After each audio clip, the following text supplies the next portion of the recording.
Good afternoon. I am Wu Wingping, the lucky person in charge of the Jeffrey Chia Institute at Sunway University. Welcome to today's panel on fighting infectious diseases.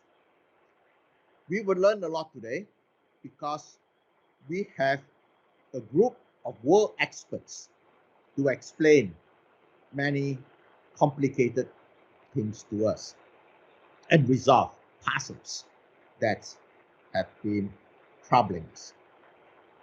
Today's event is obviously motivated by the COVID-19 disaster that we are still stumbling through. Up to 2 days ago, the total global number of deaths was 4.6 million, which gives us a death rate of almost 600 COVID deaths per million of population. There is great disparity of death rates across countries. The death rate in the United States and the United Kingdom is about 2,000 deaths per million people, while the death rate is 630 in Malaysia, 300 in India, and 3 in China. This ranking is the first surprise to me because it contradicted what I thought I knew about the world. In 2019, Johns Hopkins University had released a ranking of 195 countries about how each national health system, how ready each national health system was to confront a pandemic. So this was the ranking of public health preparedness in the end of 2019. The country that was most prepared to deal with any public health danger was the United States. Number 2 was United Kingdom. Malaysia ranked number 18, China ranked 51, and India ranked 57. So what we have seen is that the death outcomes by 2021 is totally at odds with the earlier Johns Hopkins ranking about how prepared each country was in facing a potential pandemic. India and China had much lower death rates than Malaysia, and Malaysia in turn had vastly lower death rates than the US and UK. So that's the first surprise. The second surprise to me was about where Malaysia stood in comparison to the other ASEAN countries. For example, Malaysia was ranked number 18 and we had 630 deaths per million, while Indonesia, which was ranked number 30, had 500 deaths, and Philippines, which was ranked number 53 in preparedness, had only 316 deaths. Thailand was not a surprise because Thailand was ranked better than Malaysia in terms of preparedness. Thailand was actually ranked number 6 in the world in terms of public health preparedness, and they had a death rate of 200 deaths per million. The third surprise to me was perhaps the most unpleasant one, in that I was as stupid as Donald Trump. Let me explain why I was as stupid as Donald Trump. Because 2 of the most common viruses that cause respiratory diseases are the flu virus and the coronavirus. The flu virus is famous for the Spanish flu, which killed 50 million people in 1918 to 1920, and the swine flu, which killed 284,000 people. The coronavirus is famous for SARS, which killed 800 people in 2002 to 2003, and SARS, Middle East Respiratory Syndrome, which has killed 900 people up to now. The fact that when China informed the world that the new respiratory sickness in January 2020 was a coronavirus was possibly the reason why Donald Trump thought that COVID-19 would disappear by the summer of 2020. After all, no one died of SARS in the United States, and no one died from MERS in the United States. So the coronavirus that we had seen in recent period had been relatively benign compared to COVID-19, which has killed over 400 million today. So we have many parcels, and so we are very lucky to have a group of experts to talk to us about the issues. Our first speaker is Dr. Hisham Shah Muhammad Ibrahim, the Deputy Director General in charge of research and technical support in Malaysia at Malaysia's Ministry of Health. Dr. Hisham Shah is an accomplished practitioner and researcher in the fields of childhood illnesses, blood-related disorders, cancer, and infections of people who are immunocompromised. Dr. Hisham Shah, welcome. From the way that the COVID-19 pandemic has been handled in this country, it is clear that the Ministry of Health has actively kept itself updated about the medical research around the world on COVID-19. I would like to ask 3 questions of you. First, can you give us some examples about how public health protocol in Malaysia has been changed in response to the inflow of new knowledge? 2, can you give us an example or 2 where conditions in Malaysia have made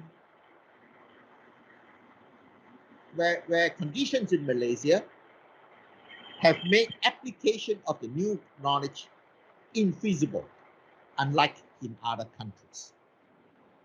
And the final question is, because there's a lot of misinformation about how to fight COVID-19, for example, President Trump has recommended the injection of antiseptic solutions into the body. Can you share with us 1 or 2 pieces of misinformation that have made the work of your ministry so much harder? Dr. Hisham Shah. So thanks for inviting us to share some of our work with regards to some research that we are doing on COVID-19 in Malaysia. With regards to the 3 questions that Professor Dr Wu Wingping asked just now, I think probably in some of my slides, maybe you could have some answers to that. Yeah. So briefly, I mean, some of these issues on some of the research that we are doing in Malaysia, we need to quickly come to terms and answer some of the issues that need answers during the pandemic. So that's why we did some of this research that we are doing. At the moment, if you look at Malaysia, the number of research that we have been doing since March of 2020 last year, the data, this one is sourced from the National Medical Register Research Registry. So we have got more than 600 research which has been registered in the registry. So I'm sure there's much more that's being done, but this was sourced from the National Medical Research Registry. And the kind of research question that best exemplify the number of research that was done is, what are the best treatment options for severe COVID-19 patient? So these are the kind of research that we are doing. We collaborated with the WHO on the Solidarity trial and a few other trials that have given some answers on how best to treat patients. And the other thing is we did research on how can we do digital use and harness digital technologies for COVID-19 patients. And The other thing that we are doing is looking at the safety and efficacy of COVID-19 vaccine. We are doing some research on that. And other things, how can we best empower the community on managing COVID-19 cases. So these are briefly the number of research totaling 628 that was done and registered in the registry. In the National Institute of Health, there's 76. In our MOH facilities, there's 441. Non-MOH facilities, 22. The research registered from the university is 89. So coming up to that is the number. And all research, medical research, ideally should be registered with the NMRR, we call it. This is supported by scientific review committees and approved by MREC, and also some of these are approved by the MOH research grant. Of course, the universities have got their own medical research board, but some of the research are also being registered in NMRR as well. So this is our website. You are invited to look at the number of research and also the kind of research that we're doing for COVID-19. Examples of the kind of things that we are doing at the moment. We are now, this is COVID-19 studies. We're trying to utilize the digital platform on real-time health monitoring for quarantine patients and using biosensors. These are all locally made biosensors, and the health analytics would be sent to the cloud, and using some AI is going to give some indication and also alerts to the patient as well as the health officers for immediate action.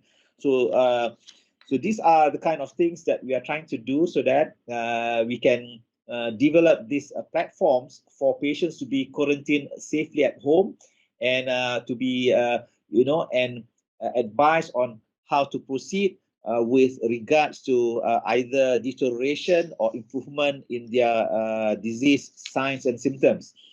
So if you can find out whether is it safe to monitor quarantine patients at home, and also we can see whether can the system and the platform alert health officers on the current situation of patients for immediate response. And hopefully this can be used to reduce the burden on healthcare personnel, as well as prevent deterioration of patients before they get any worse. And we are trying to enable this into MICE gesture as well. So these are one of the things that we are doing to assist us in handling the patients, the pandemic at home. Yeah. So the other thing that we are doing, look at the use of ivermectin in the treatment efficacy of COVID-19 high-risk patients. So this study should be ending soon, and I think some preliminary results would be analyzed and presented to our minister and soon, and we hope we can probably answer some of the pertinent question that people have been asking on the use of ivermectin in treatment of COVID-19. So we should be having some answers really soon. So the other thing that we have been doing is looking at, this is one of the vaccine candidates that we have tested. There's a few others. I think one is also the same platform, the inactivated platforms. And we're also trying to look at the mRNA platform as well. This one have been completed, and we are doing the crossover trials whereby those who have received the placebo are now going to be given the vaccine, and those who have been given the vaccine before this are going to be given a booster dose versus a placebo. So this would be ending, I think, next year. So hopefully, I mean, the multi-center trial, they wanted to collect about 15,000 to 20,000 participants internationally. So we have participated in this. We have completed, we are in the midst of doing the crossover placebo as well as the booster dosing, I think this September. So this is the other one that we are doing at the moment is looking at post-vaccination COVID-19 immunity and disease surveillance.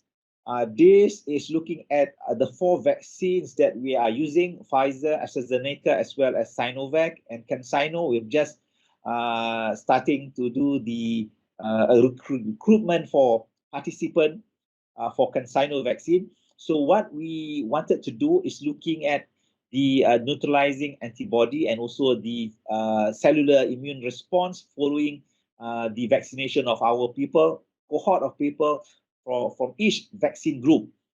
So we've got quite adequate number for Pfizer, AstraZeneca, as well as Sinovac. We are just trying to get people on from the CanSino vaccination because we just started the CanSino to use CanSino vaccine recently. I was in Langkawi last weekend to look at the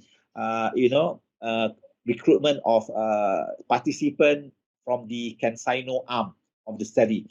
So we should be having some interim result. I think we've got some quite interesting interim result looking at what is the response of the vaccine and the seroconversion and what is the neutralizing antibody from each of these vaccine, Pfizer, AstraZeneca, as well as Sinovac. So it can give us an idea whether we would need to give a booster or not for those who have received our vaccines. So this is looking at the behavior of patients, whether to accept or refuse. This was done by the Institute for Behavioral Research in NIH.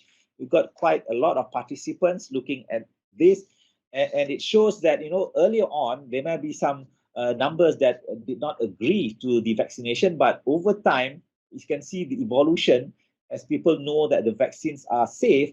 Up to April this year, 98.5% respondents agreed to the COVID-19 vaccination. So it has been a positive result, and number of people who are not agreeing to for vaccination is actually quite less.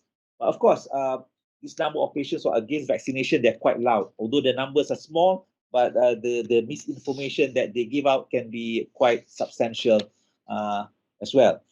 So the other research initiative that we've done, some of them have been published in peer-reviewed journal. I just wanted to share with you some of the publication of note that was presented and also published. This is looking at a viewpoint from Monica et al., Journal of Global Health, looking at mitigation of COVID-19 clusters in Malaysia, and that is in Lancet. We've got the serology surveillance of SARS-CoV-2. This is some of our researcher, and looking at this one is actually looking at the systematic review of using a repurposed drug and traditional medicine use and stroke patient clinical outcome and characteristics in COVID-19. And these are some of the other kind of papers that was published, and we are looking forward for more papers. I mean, there's a few quite sizable, several dozen of publication over the past 1 or 1.5 years coming from our researchers. So these are the kind of things that we are doing at the moment in the country, looking at the issues, research, and looking at issues with the current pandemic. And we hope to contribute to the body of knowledge in the COVID-19 research, and I'm happy to discuss with you, with participants and also the panelists, what other things that we could do to explore the research issues further. With that, I thank you very much for your attention. Oh, thank you very much, Dr. Hisham Shah. That was a most helpful presentation and done in a very so much information packed into such a short span of time. Thank you, Dr. Hisham Shah. Our second speaker is Professor Wu Jinyou, the Chief Epidemiologist of China's Center for Disease Control and Prevention, and a member of the UN AIDS Evaluation Expert Advisory Committee. Professor Wu is famous internationally for his bold, pioneering ideas in fighting infectious diseases, particularly HIV/AIDS and SARS. Professor Wu, thank you for joining us from Beijing. Could you please identify for the Malaysian audience what you think are the measures that have contributed most to controlling COVID-19 successfully in China?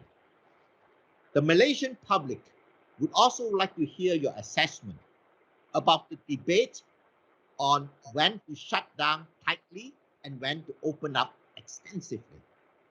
For example, both China and New Zealand have maintained a zero tolerance policy towards COVID-19, whereas some countries like the United Kingdom and Brazil are taking the view that COVID-19 is a fact that we simply have to live with, and we should just therefore make sure that there are enough hospital beds for when people get sick. So given the existence of both types of policy, what does it imply for global cooperation in fighting COVID-19? Professor Wu? Thank you, Professor Wingping, for your introduction and also for your questions. So I try my best to address the question you asked. Let me share slides. So I will very briefly talk about China's strategy to control COVID-19. So as Professor Wingping said at the beginning, so the epidemic continued to spread globally. So I take a WHO website picture as of September 3rd. So there were total reported 219 million cases. Now it's over 220 million cases and 4,540,000 days. So we have three big waves. And clearly, the epidemic continued to spread globally. On the other hand, contrast to China, so the epidemic of COVID-19 in China presents you totally different picture. Only one big wave in the very beginning of last year, in the January, February. After March, the number of cases are very limited. As of September 2nd, 2021, China reported total 94,954 confirmed cases and 14,104 asymptomatic cases. Only 4,636 days. So globally, there are two broad categories of control strategy. One called elimination or containment strategy versus mitigation or suppression strategy. At the very beginning, China chose elimination or containment strategy. This strategy follows the basic principles for controlling acute infectious diseases. So measures contribute most to control COVID-19 successfully in China include following elements. The first, I think, most important is choose the right strategy. So the strategy China chooses is appropriate for China, elimination or containment, or we call it zero tolerance of epidemic. The second most important, I think, is stronger leadership. So central government, stronger leadership played a significant role in leading response to COVID-19 response. Number three, well coordination of government sectors and society. Number four, mobilization of community. It is very important. We call it the people's war. Everybody in China responds to the epidemic, and everybody follows the prevention measures. So mobilization community is the most important. And number 5, full implementation of control strategies. Control COVID-19 is also technical strategy.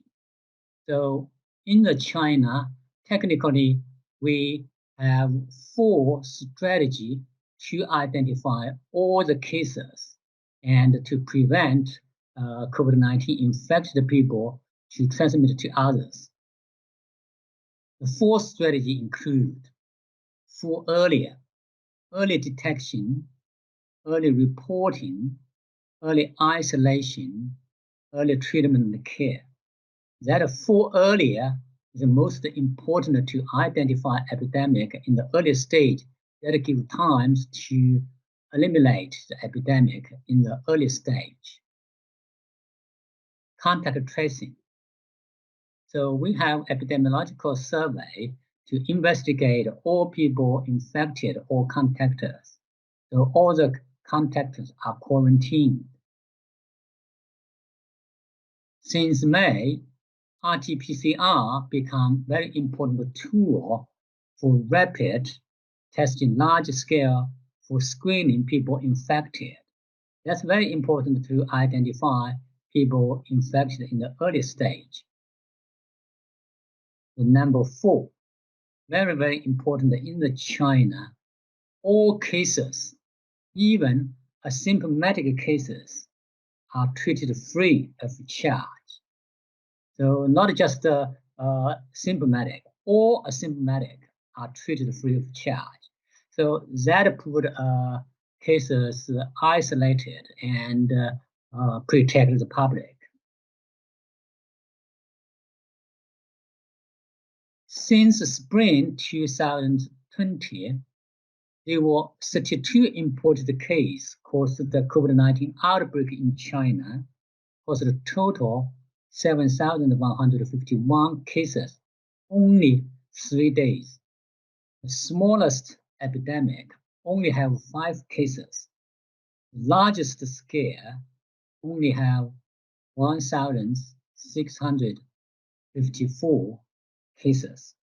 The shortest period for controlling the epidemic, just 1 week.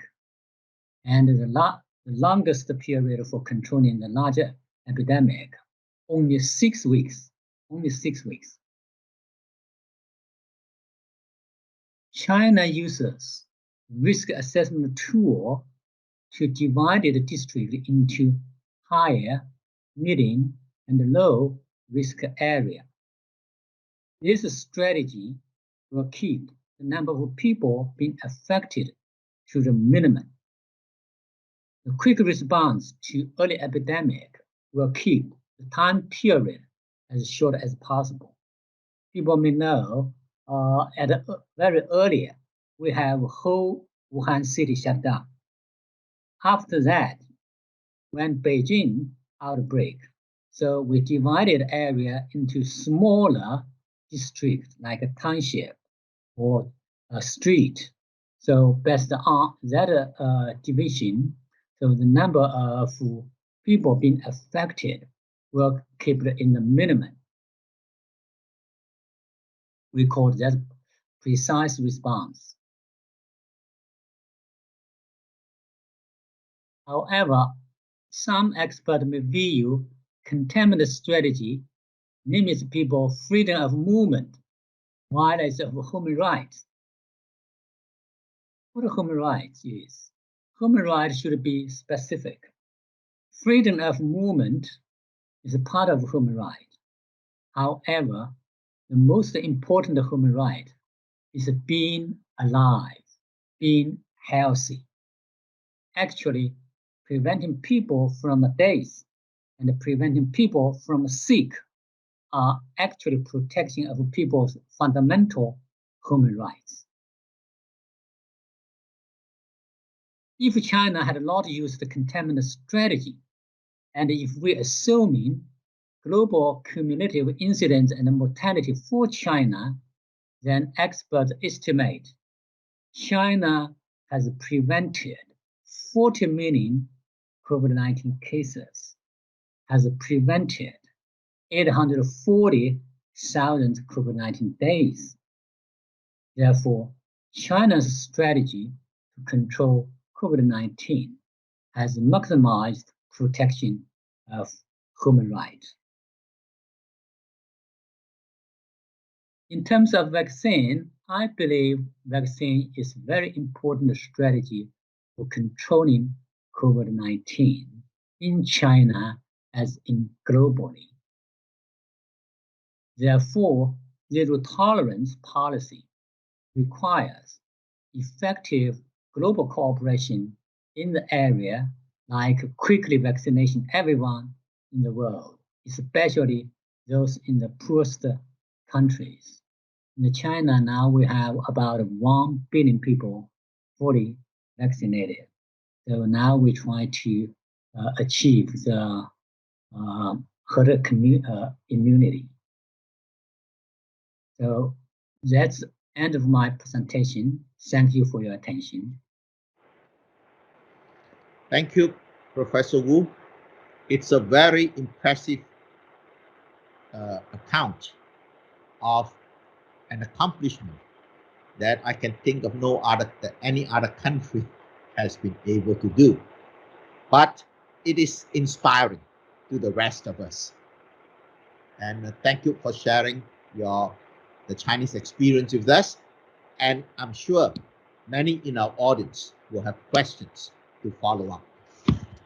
We'll now come to the third speaker, who is Professor Siprantis Popema, the president of Sunway University.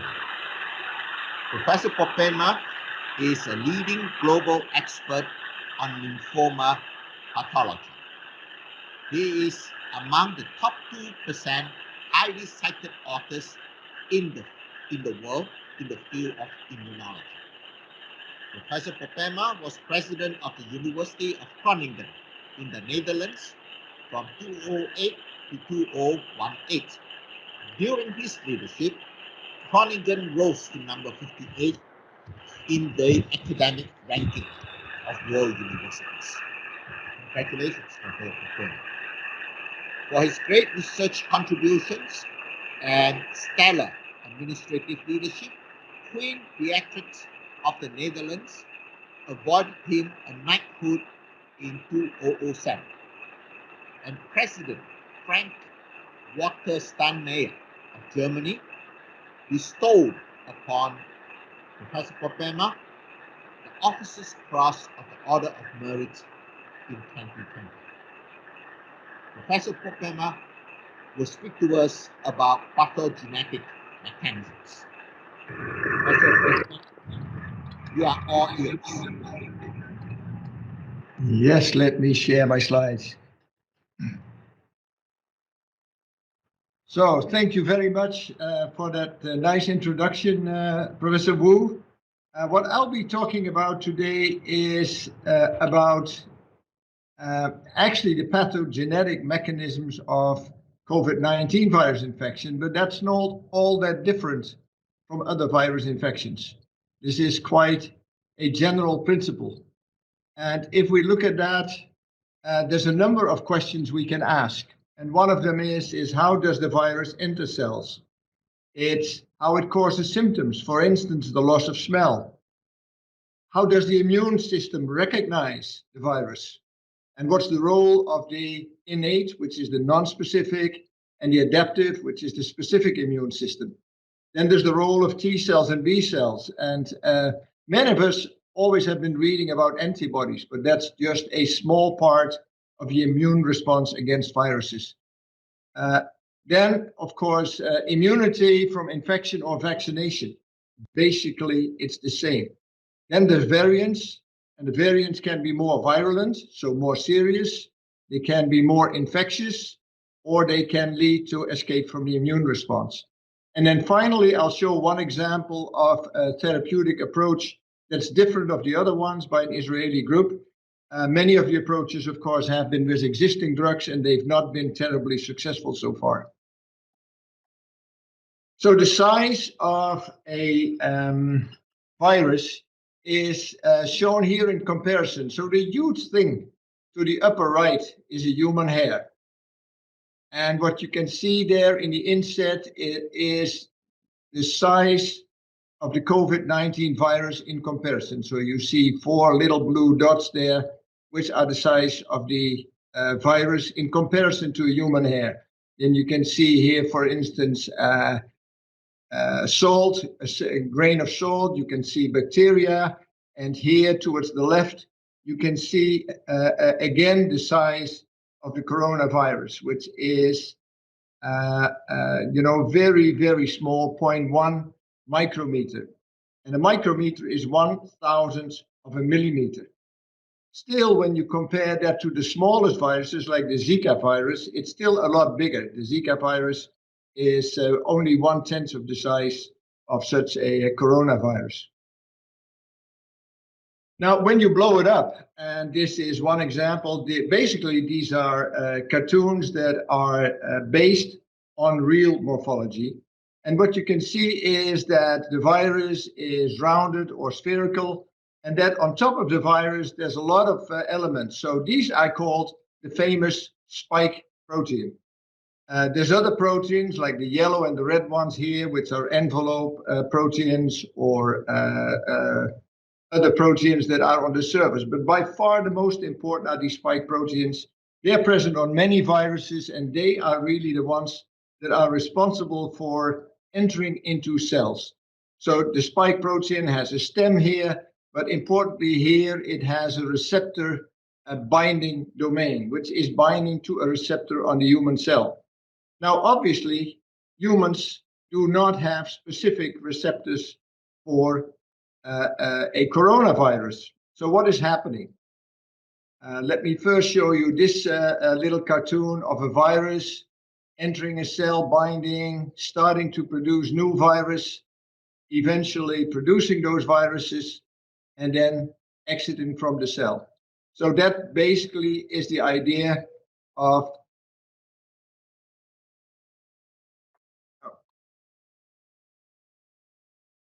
So basically what's happening here, the life cycle, is that the virus is coming and needs to bind to that cell. So as I said, there is not such a thing as a specific COVID binding receptor. But what's happening is that the receptor that's present on many of our cells is the angiotensin converting enzyme 2. That's an enzyme also acting as a receptor that normally is involved in regulating the blood pressure. But the spike protein happens to fit partly, not perfectly, but fit partly to that enzyme. So what's happening is the virus, through the spike protein, is binding to the ACE2 receptor. That's not enough. Next to it is another protease, an enzyme that can cut actually proteins. And this is called TMPRSS2, a transmembrane protease. And that protease actually, so here you see then the example, it's the ACE receptor in purple, it's the spike protein, and then in blue you see this TMPRSS.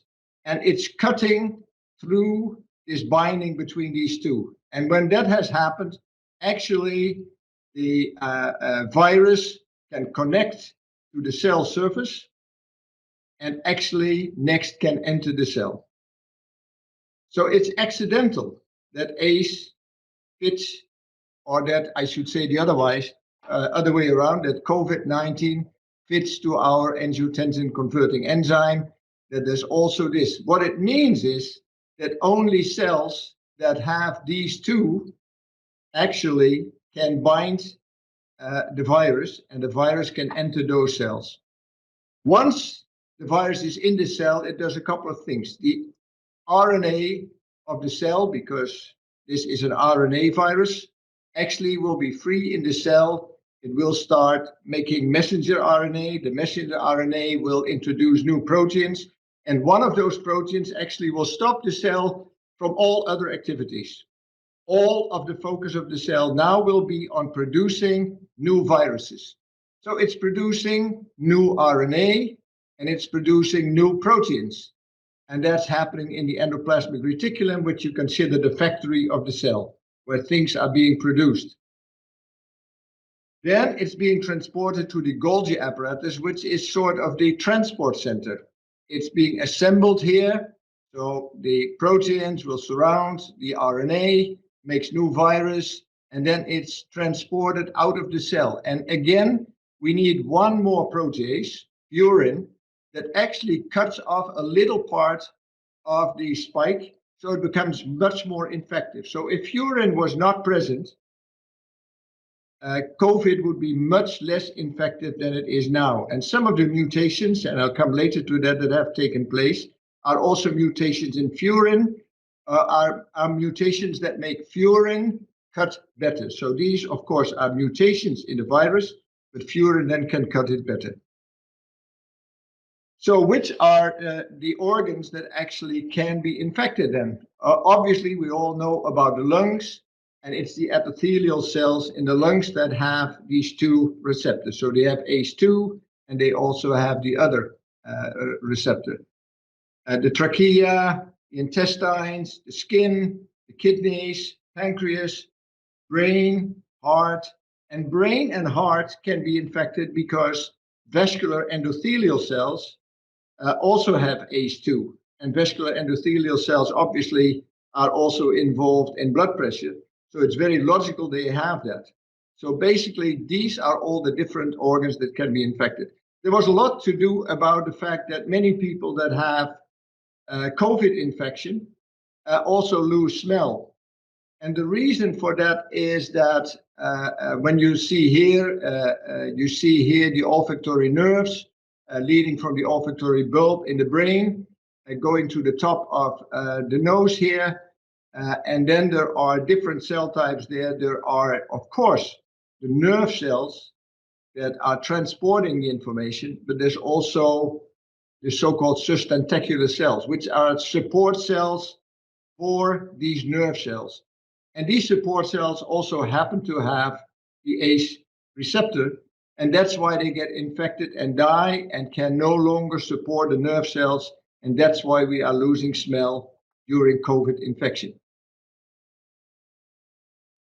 Now, when cells are infected, something needs to happen. You know, the immune response needs to respond. And so the question is, how do the infected cells raise the alarm?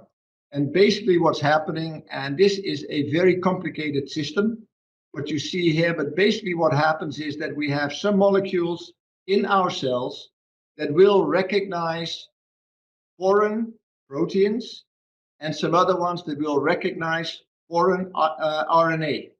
And those go through a whole cascade of things, eventually leading to the production of interferon. And interferon is one of those molecules that next will stimulate the immune response and makes all other things happening.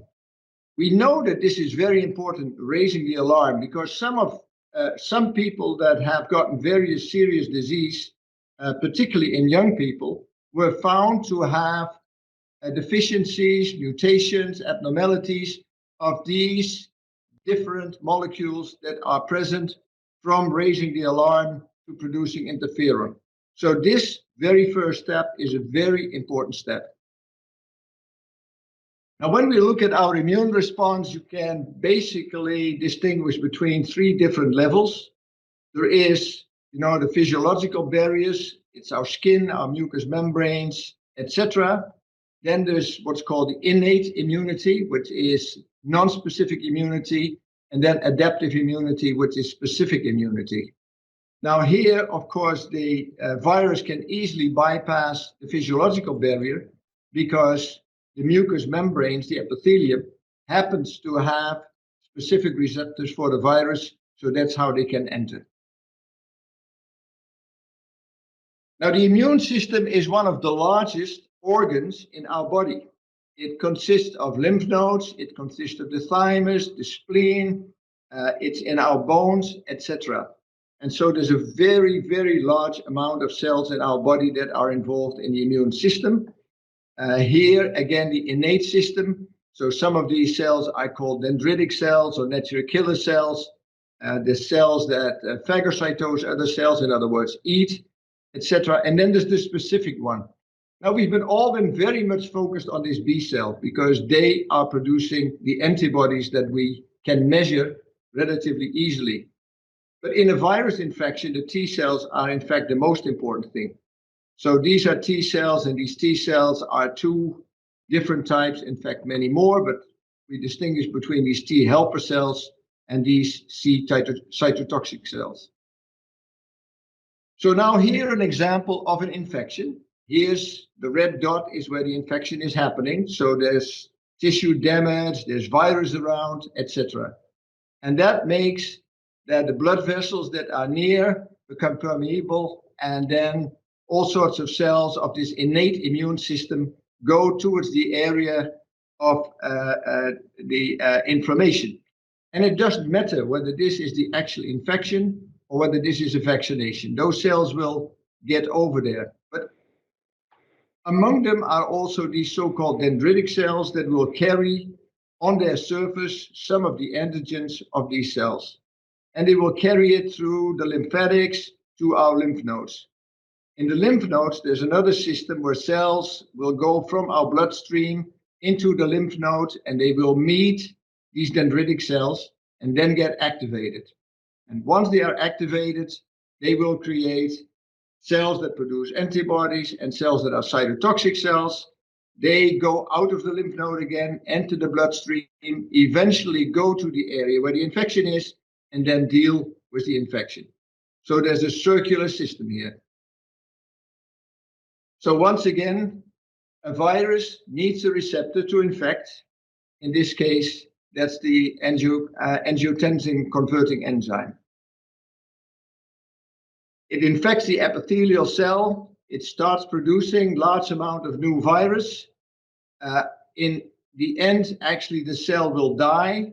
But then there's another system where actually the dendritic cells activate T helper cells that in turn activate cytotoxic T cells that will kill cells that are infected by the virus. So the cells are dying for two different reasons. One is when they're totally full of virus. And when they die, then there will be a large amount of virus around it. And the other reason is they are in a much earlier stage are being killed by the cytotoxic cells. When these cells are killed, the phagocytes or macrophages, cells that eat and digest virus and remnants of cells, will eat them and make it disappear. And in the end, such an infection will be resolved. So the macrophages will make everything disappear and the patient will be cured. That's the normal situation. So when we look at it when we look at the kinetics of this, what's happening over time, innate immunity acts very early. And in most people, actually, when you get infected with the COVID virus, in a couple of days, actually, the infection is resolved. That's by far the majority of people. No symptoms or very mild symptoms. If the immune response comes into place, then they start first to produce IgM, one type of immunoglobulin, somewhat later IgG, much more specialized immunoglobulin, and also T cells. And one of the things I want you to remember is that it's normal over time for immunoglobulins to go down. So when you follow patients that have been infected or have been vaccinated, it is normal for the amount of antibody to go down with time. But when you get reinfected or you get a boost with the antibody, it will very rapidly go up again. And the reason for that is that there are memory B cells that still remember the antigen. And even more important, there are memory T cells that remember that specific virus. So when you are reinfected, very quickly, there is an increase of T cells again, and there's also an increase of antibody again. So that's the protection against a second infection.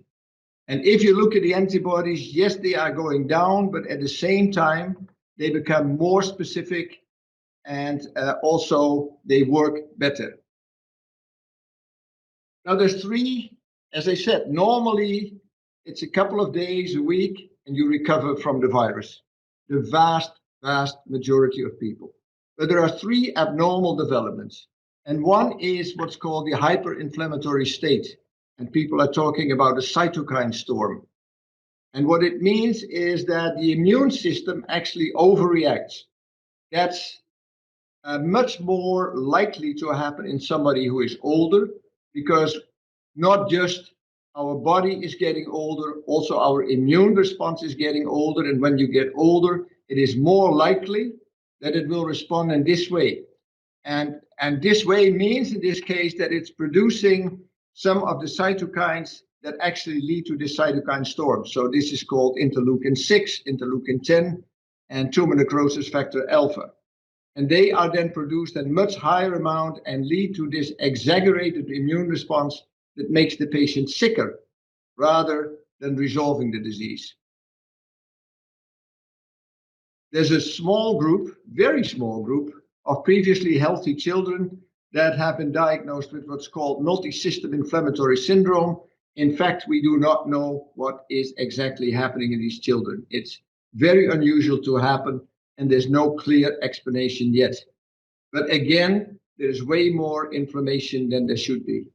And the third one is a progression to chronic disease. And in some publications, they say that up to 50% or more likely 30% of people that had COVID infection will actually end up with chronic disease, which is symptoms that are systemic. So for instance, fatigue or pulmonary, shortness of breath, endocrine, it can be gastrointestinal, hematologic, neuropsychiatric, so depression, anxiety, people that have difficulty concentrating, sore throat, dry cough, and here I'll mention, muscle aches and joint pains quite frequently. So these are the three abnormal ones. Now, we're also reading a lot about the mutations of the COVID virus and the variants of concern. What's a variant of concern? It's one that is either more virulent, so more serious, or it is more infectious, or it enables immune escape from our immune system. Now, more virulence has not been happening, but more infectious has been quite frequent with the variants. And in the most recent ones, enabling immune escape has also been happening. And here you can see that these changes, so in alpha, beta, gamma, and delta, these changes actually are taking place in the area that's coding for the receptor binding domain. So exactly where the virus is binding to the receptor on human cells, there's changes there that make it fit better. As I said already, the virus fits to it, but it's not a perfect receptor. There are many potential changes you can make that would make it fit better and therefore make it more infectious.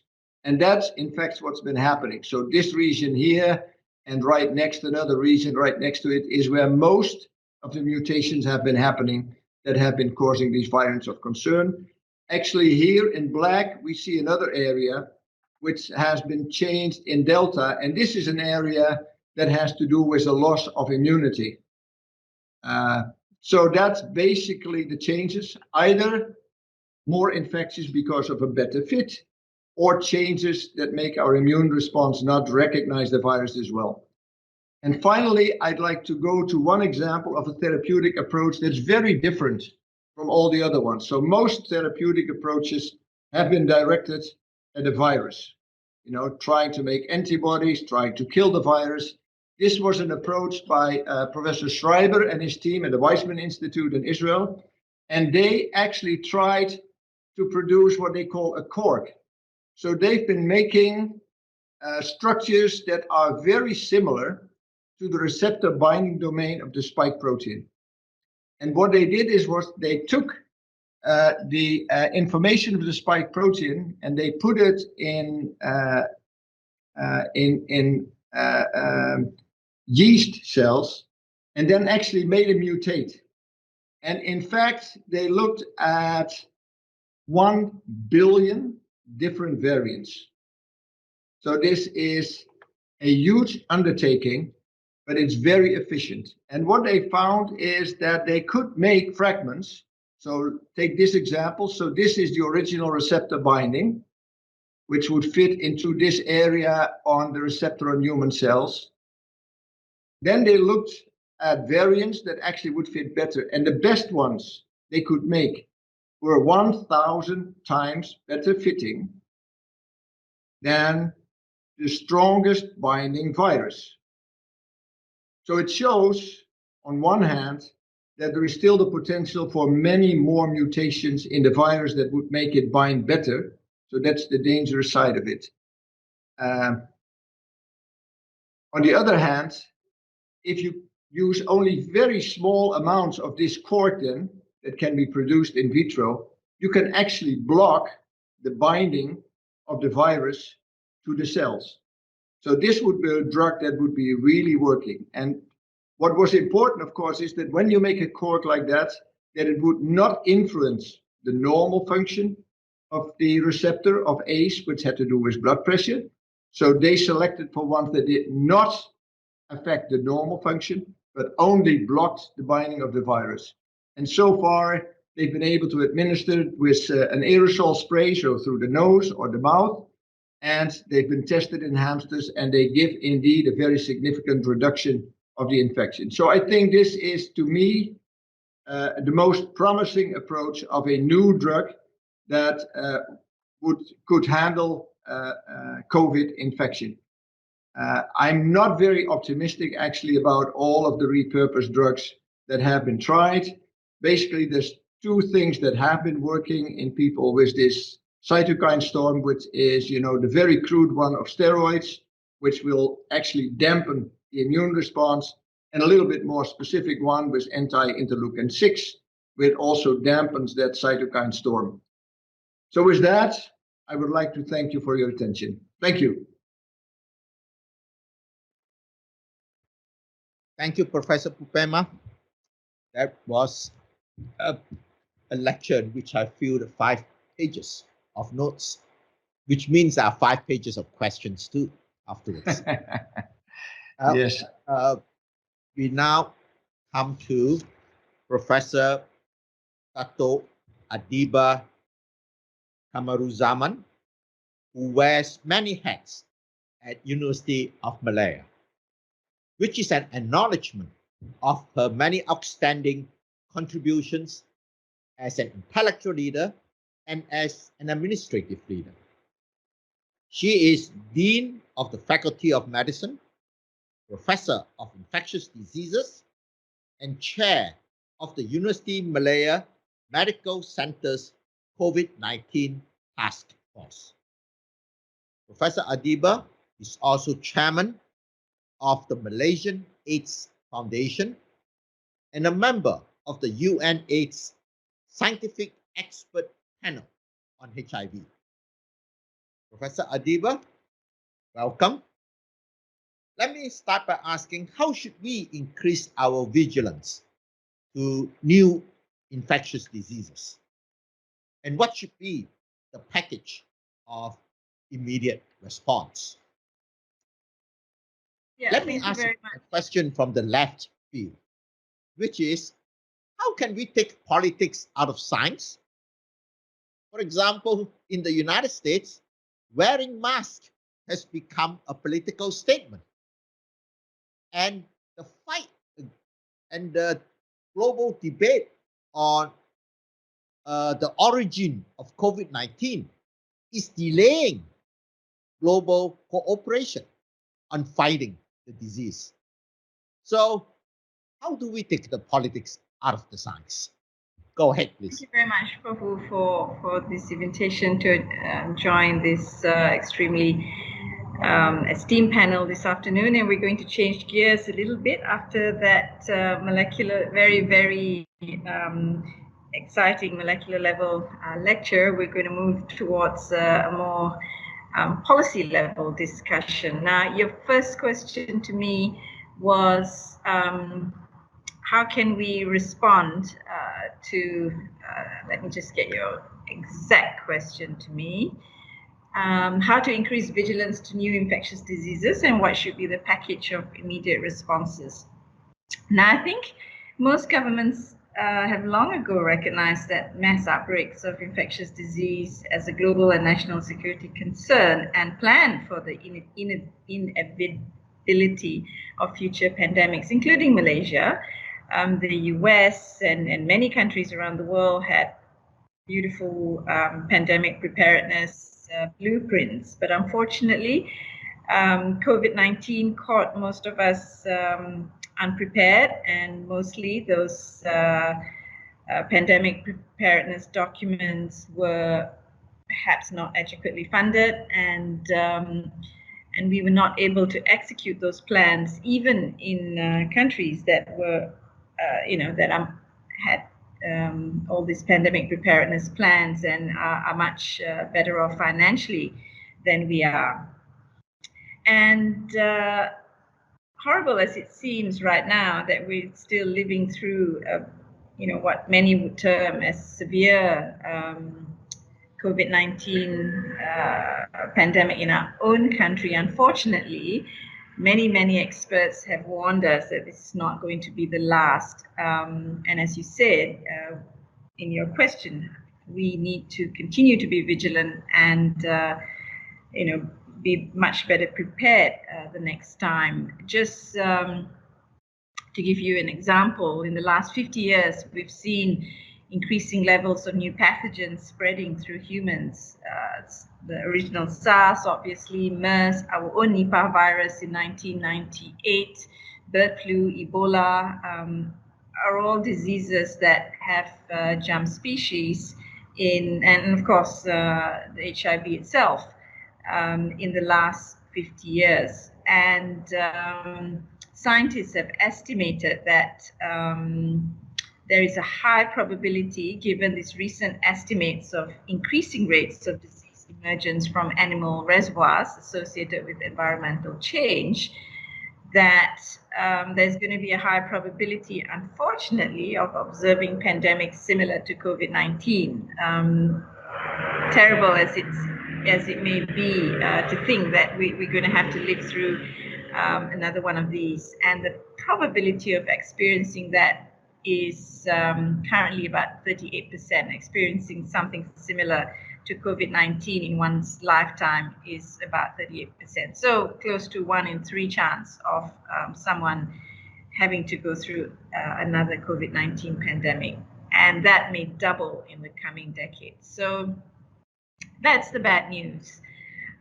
So what can we do to increase the vigilance? I think there are 4 key things so that we are better prepared the next time something like this comes along. And obviously, broadly, that's to the 4 core components are broadly surveillance to detect pathogens, data collection and modeling to see how they spread.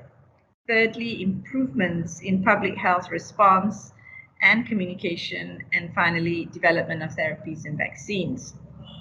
Now, having seen, having lived through the last 2 years, what is needed, I think without a doubt, much more here in Malaysia, much more investment in public health, and to develop a robust strategy for domestic pandemic preparedness, which includes investing in new infrastructure and investments, particularly for public health, and replace,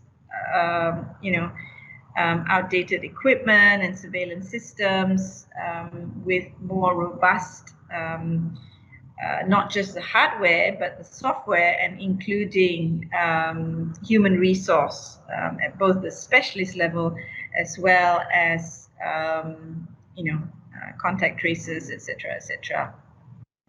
And as a national policy, I think we all have seen how COVID-19 has brought the world and countries to its knees, including Malaysia, and I think it would not be unreasonable to advocate that pandemic preparedness has to be core to future national economic and security objectives, and therefore invest financially and and including in human resource and, like I said before, digital technology, etc., to one that is commensurate with its level of being core to national economic and security objectives. And to do that, we need to revitalize public health. The other sort of policy level things that need to be considered is, I think, to clarify the federal and state authorities and each roles for pandemic response. There are already systems in place. For instance, we've got the Majlis Keselamatan Negara, and at the state level, we have the Majlis Bencana Negeri. But I think as we review, our response to COVID-19, those to better able to clarify different roles and authorities at different levels will be important. And I think the defense budget traditionally is never questioned, but health budgets are usually, although large, doesn't take on the same seriousness of purpose as national defense budgets. So I think in future, approaching pandemic preparedness with that same seriousness as national defense, because as we all have heard in the last year and a half, COVID-19 is often described in war terms. So we know that these days war is no longer, as we've experienced in the last couple of years, no longer fought with bullets, but here we have little microns measuring 0.5 microns. Little virions measuring 0.5 microns, wreaking havoc, just like bullets do. In terms of the second part of bolstering pandemic prevention is, of course, to strengthen the front lines of our healthcare system. Once again, we've seen how our healthcare system has been brought to its knees due to COVID-19.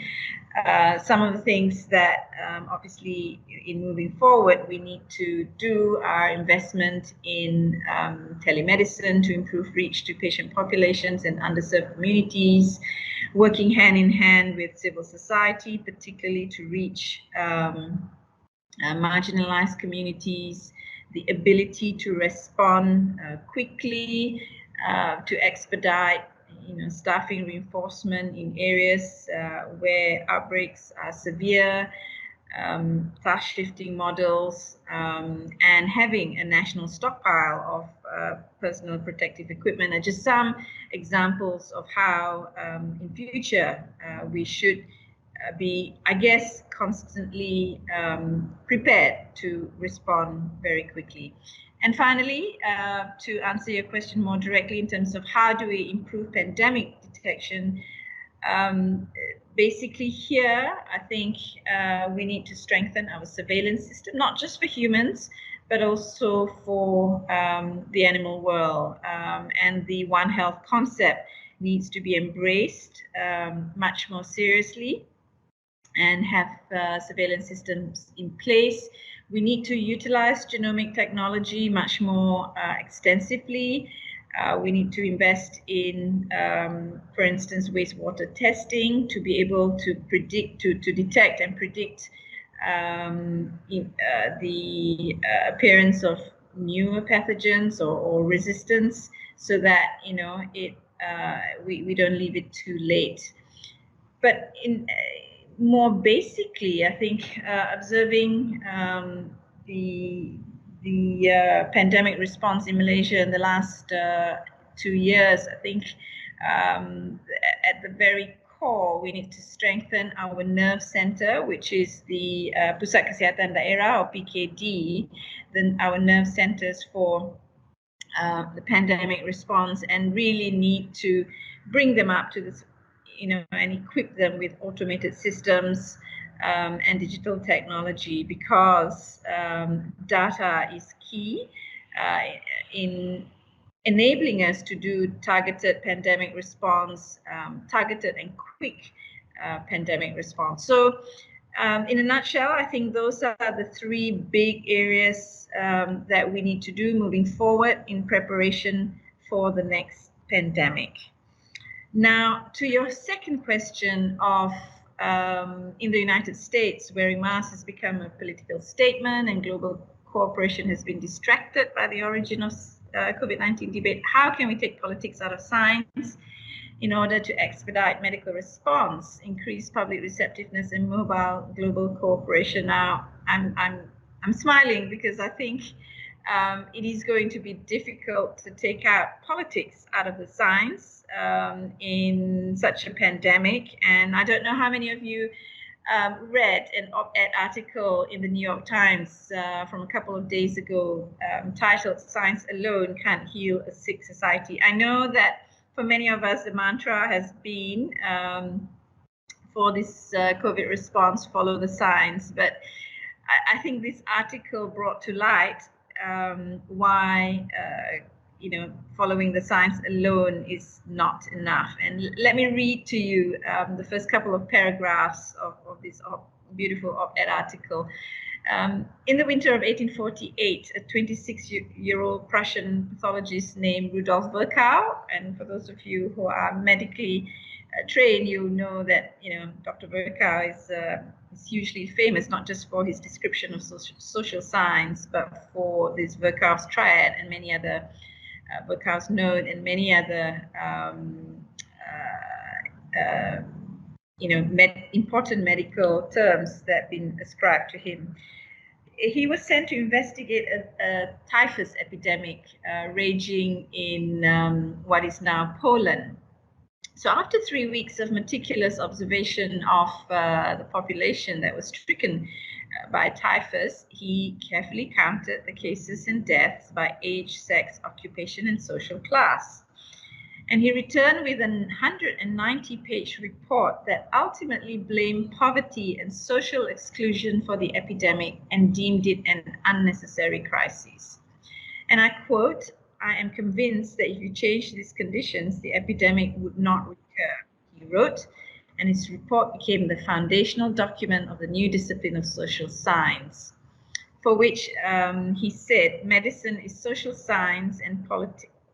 Medicine is social science and politics, nothing but medicine on a grand scale. So, Professor Wu, I think it would be unreasonable to expect to take the politics out of the science in order to expedite this medical response to COVID-19 pandemic. The issue is, how can we address some of the social determinants of health and some of the political barriers and challenges that we've observed here in Malaysia and around the world. And let me first of all look at it from a global level. I think at the global level, we started off well. Within weeks of the first cases of COVID-19 in Wuhan, scientists in China identified the pathogen as a novel coronavirus, named it SARS-CoV-2, sequenced its genome, and shared the data with labs all around the world that enable scientists, including Malaysian scientists, to immediately develop diagnostic kits. And this is, the word unprecedented has been used over and over again in this pandemic, and this was one of those unprecedented global sharing of data that allowed scientists around the world to develop test kits and quickly screen for patients potentially infected with SARS-CoV-2. And subsequent to that, every mutation and variant has been tracked with scientists all over the world working collaboratively, so much so that we know how the virus spreads, who among us is vulnerable, and what simple precautions can be taken. So one clear lesson from this is that when we allow it, and when we allow scientists to work and work collaboratively, it works. But from then on, yes, there was another miracle that happened in COVID-19, which is the development of not one, not two, but at least 9 vaccines that have now been given to millions and billions of people around the world. And that too is a testament of global cooperation and solidarity among scientists, federal governments, funders, etc. But as we know, from then on, most countries have taken a nationalistic stance from the point of view of sharing these vaccines across the world. We've got some developed countries contemplating booster doses, whereas WHO data shows that 12 African countries have so far, only 12 African countries have so far hit the target of 10% fully vaccinated as of a few days ago. And many of the larger countries within Africa and even Asia are lagging far behind. Now, in terms of the politics, I think international funders came together towards an ambitious undertaking, which was to create COVAX. But as you all know, COVAX is struggling to meet these expectations because of the issue of, well, first of all, funding, and secondly, supply, as they have to compete with governments doing bilateral negotiations with vaccine suppliers. So that's a global example of how politics have got in the way, even though everyone is aware that, you know, until everyone is vaccinated, nobody is safe.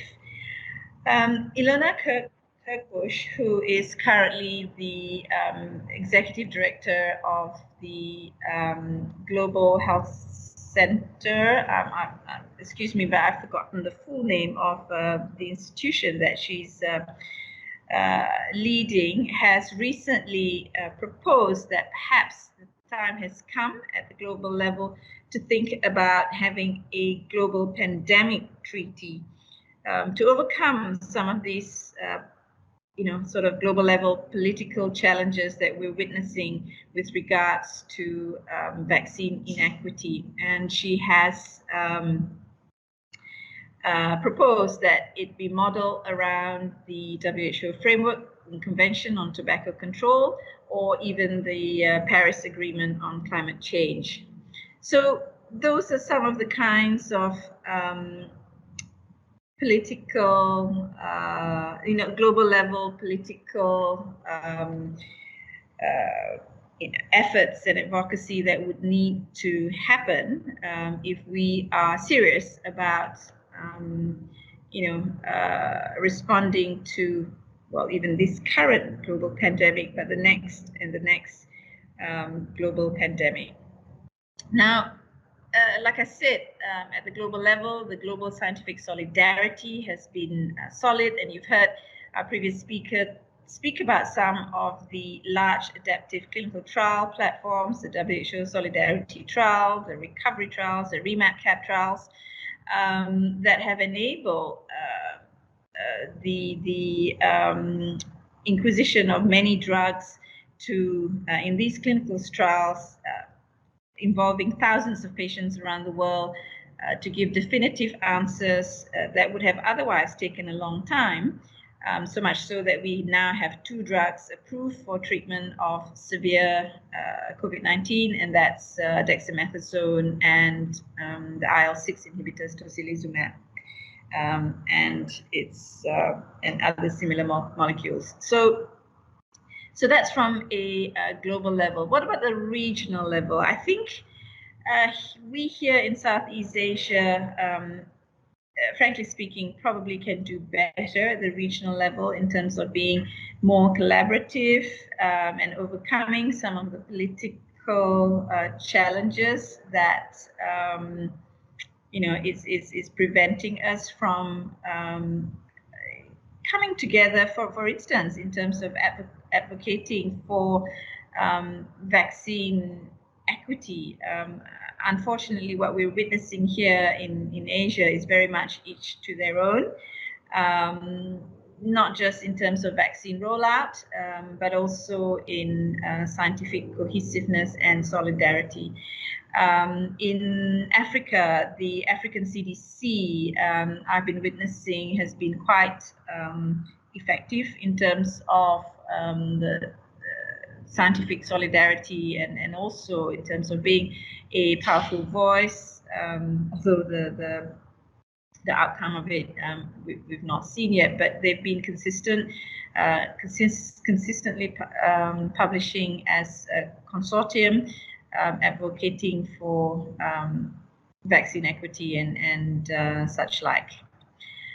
Now, at the national level, where did we go wrong? And in terms of political, the political angle and the scientific, and the science behind the COVID response. Now, in that same article that I quoted, what they talked about was, nearly 500,000 scientific papers have been published on COVID-19, and many have come to a conclusion that, the salient features that distinguish pandemic severity are factors like economic equality and social trust.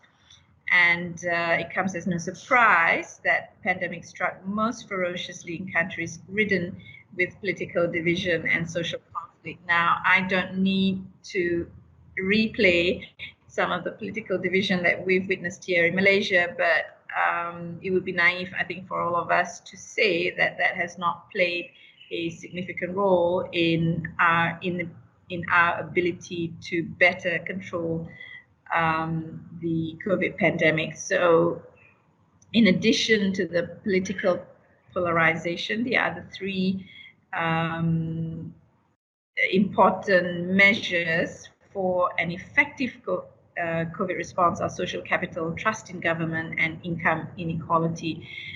And we have seen that countries with political turmoil and weak social institutions, such as Peru, Bolivia, South Africa, and Brazil, and dare I say, put ourselves into that same basket, have had more severe COVID and higher deaths compared to countries with high levels of political cohesiveness, social trust, and income equality and collectivism.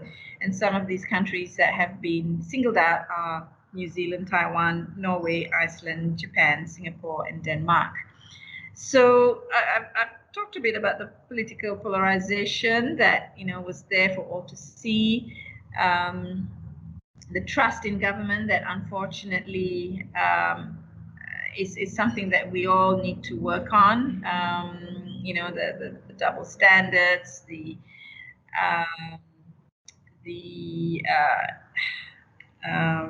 many well, I think the double standards being the thing that eroded trust in government amongst the public, and also some of the U-turns in the standard operating procedures were instrumental in the erosion of trust in government that led, I think, to that initial strong capital that we had in terms of trust in government after the first MCO.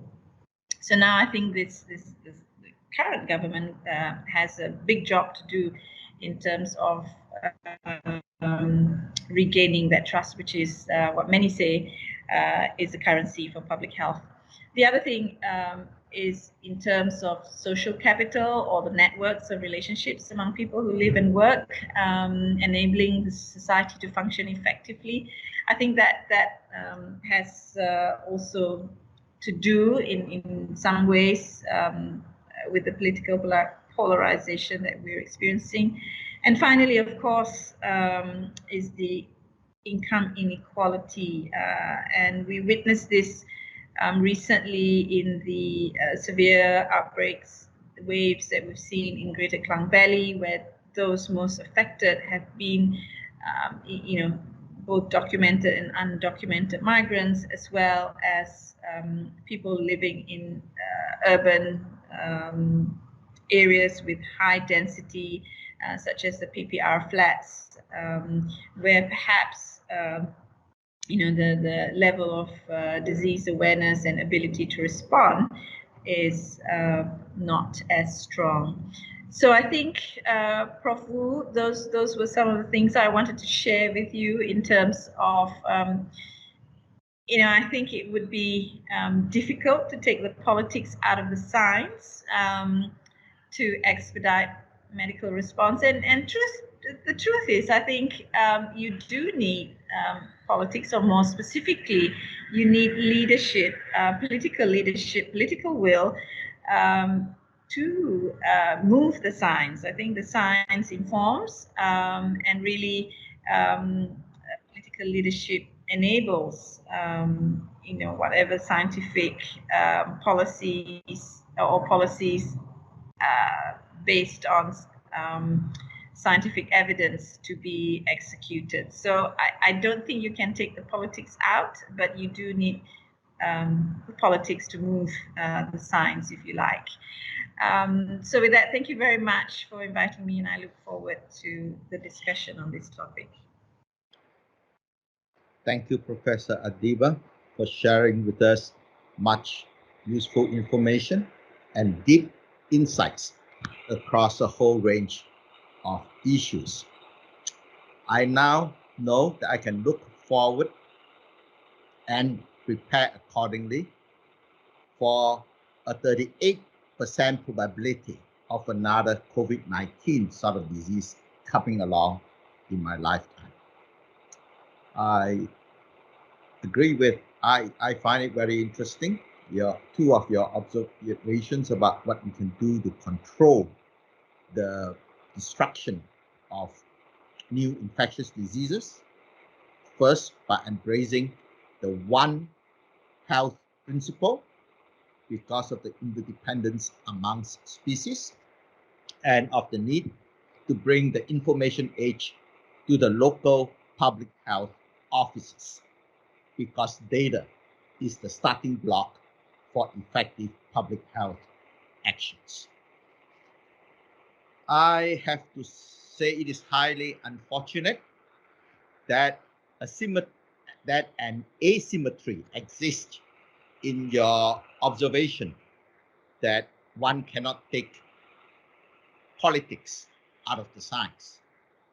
The asymmetry is that it is impossible to take politics out of science, but science has been removed long ago from political science. So that, thank you. I'm sure there'll be many questions during Q&A. And here comes Professor Abi Vira Kumarasibam, the Dean of the School of Medical and Life Sciences at Sunway University. The spectacular research breakthroughs by Professor Abi in cancer genetics have earned him multiple awards, including awards from the National Cancer Council of Malaysia and the Merdeka Foundation. Professor Abi is currently the chairman of the steering committee of the International Network for Government Science Advising. Professor Abi, since you are on the steering committee of this network of how to advise the government on scientific matters, let me ask, how should we fund medical research to fight against new infectious diseases? How should we distribute vaccines quickly and fairly to all in the world when the next new infection hits? And finally, what are the 2 to 3 aspects of the global health infrastructure that needs to be overhauled? So these are I avoid asking you to talk about politics, but so let's see what the nuts and bolts are any easier. Thanks, Prof Wu, for the kind introduction and the 3 questions that you have posed. I've actually prepared slides to address these questions, and I want to thank the previous speakers and especially Prof Adiba for so eloquently expressing her decades of experience and research so elegantly as well. And I think it's really important to appreciate the political realities of science.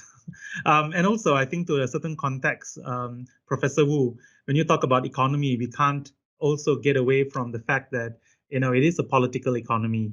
And when we talk about equality and equity, we will realize nationalization, politicization of various different issues, things that we can't run away. Although I was quite curious when you actually asked the question, or at least stated the fact that science has been taken out of political science. So it would be interesting to hear, your views on that and how you define the science.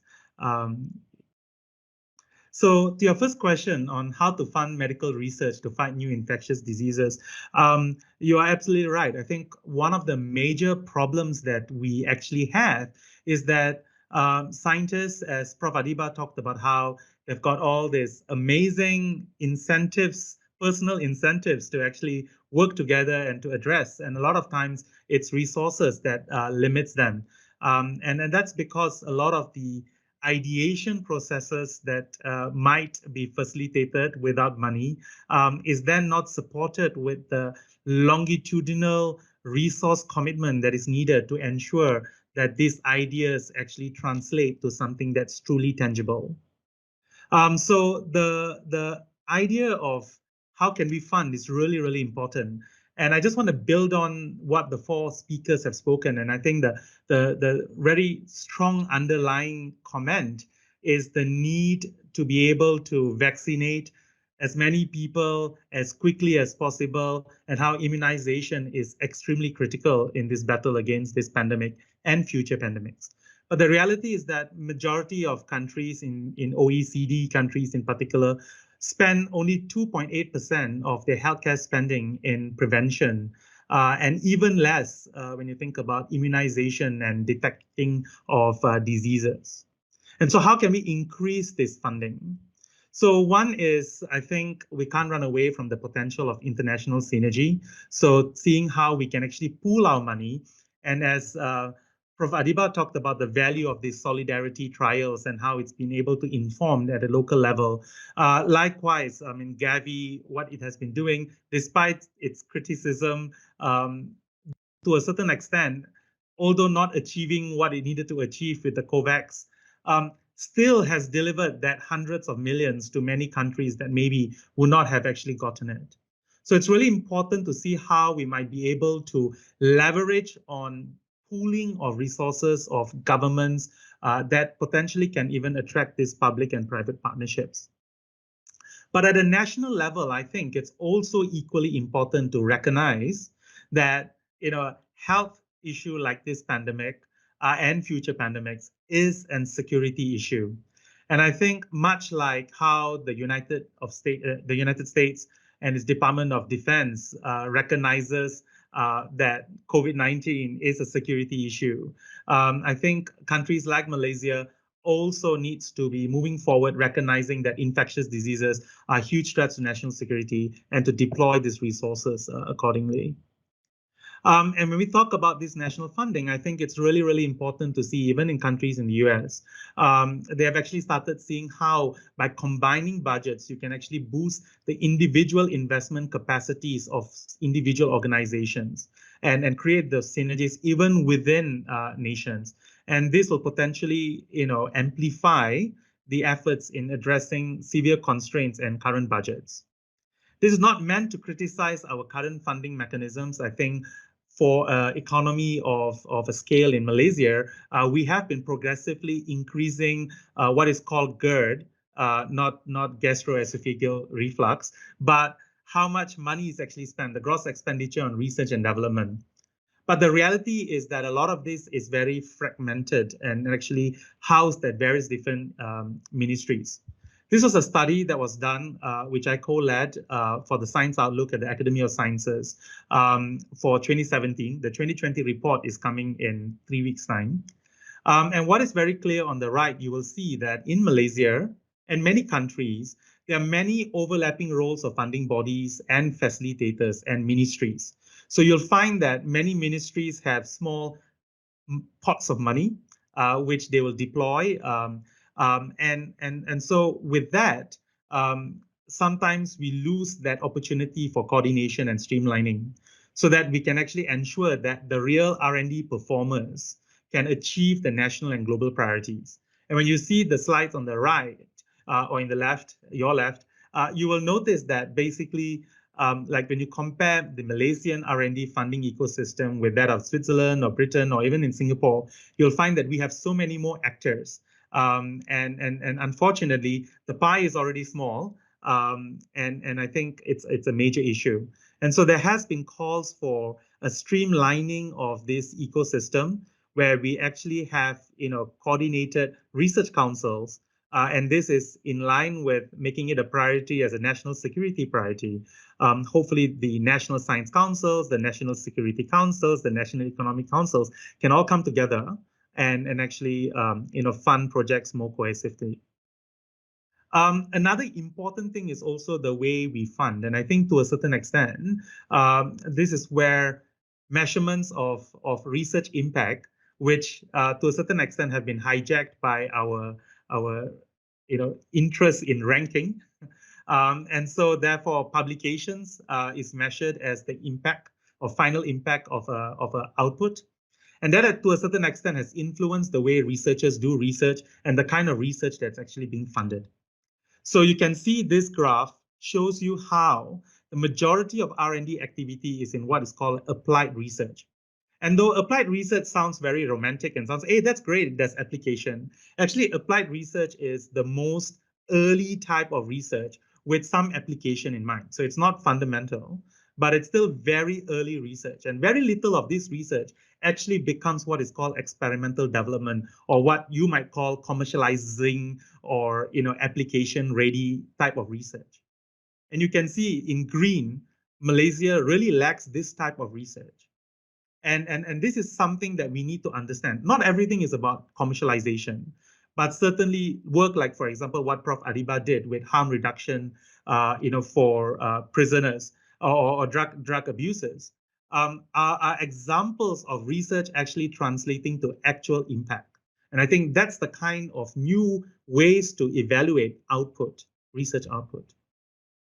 And of course, a big area, and I think a lot of larger innovative countries are able to leverage on their industry and private business enterprises to also provide that research income. This is a very noisy slide, but the fact is, in a typical innovative economy, when you actually plot it into a spider web, when you look at capacity, funding, sources, and type of research activity, what you should get is like a fish shape. But you'll notice in Malaysia, it looks more like a tadpole. And this is because two main areas. The fact is, number one, our distribution of our talent is not quite what is expected. For example, almost 80% of our research capacity is actually in the university. And then 12% is only in the industry. And if you are thinking about how can we actually have industry research, you can understand now why there's this break, right? On top of that, you will also notice that the amount of research actually invested in our industries, and that could also be understanding the fact that our majority of businesses are small and medium enterprises, or perhaps nano, as small as the viruses, and therefore, the capacity to innovate is actually low. But these are the fundamental things that needs to be improved and incentivized so that we ultimately be able to fund meaningful research. To your second question on how to distribute vaccines quickly and fairly to the world, I think the reality is that we, even though we should be planning for the next infectious disease, to a certain extent, we still haven't quite learned about how best to do this. And I'm just going to give a brief introduction of the COVAX initiative. So this was a model for equitable or equal vaccine distribution. And I say equal to a certain extent because to a certain extent, the issue of equity in the context of principle and fairness and justice has been called into question because, again, of the economy political context.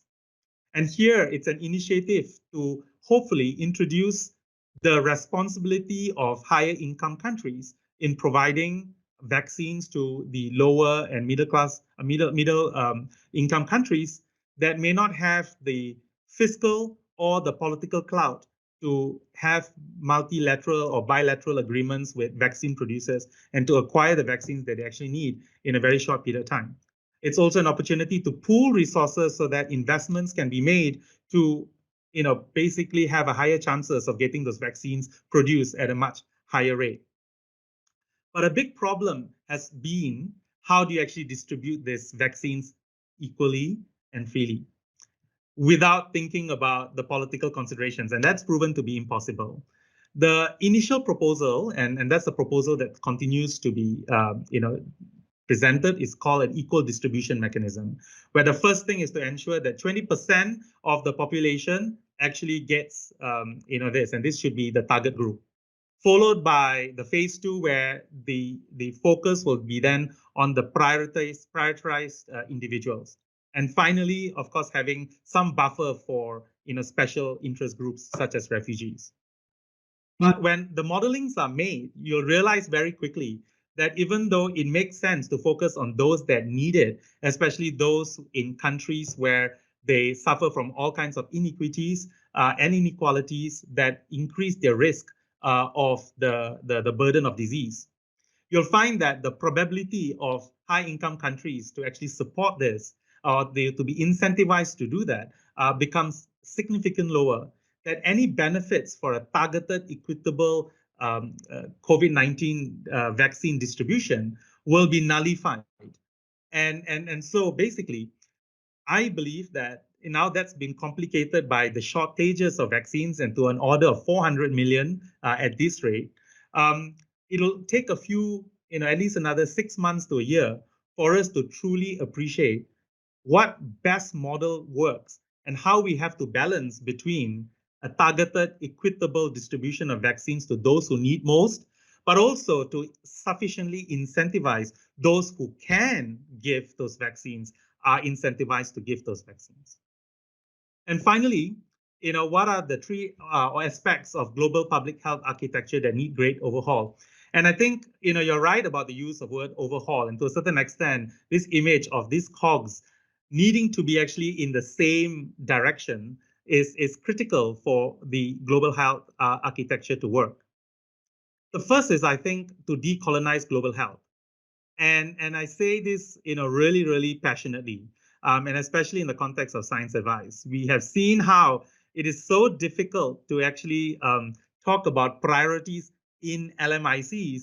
And that is why it's so important to have champions like Prof Adibar in positions of influence at WHO, because the data shows that only 17% of individuals from LMIC actually sit on these really important leadership positions. And you can see it's even worse that it's for women, it's 5% of that.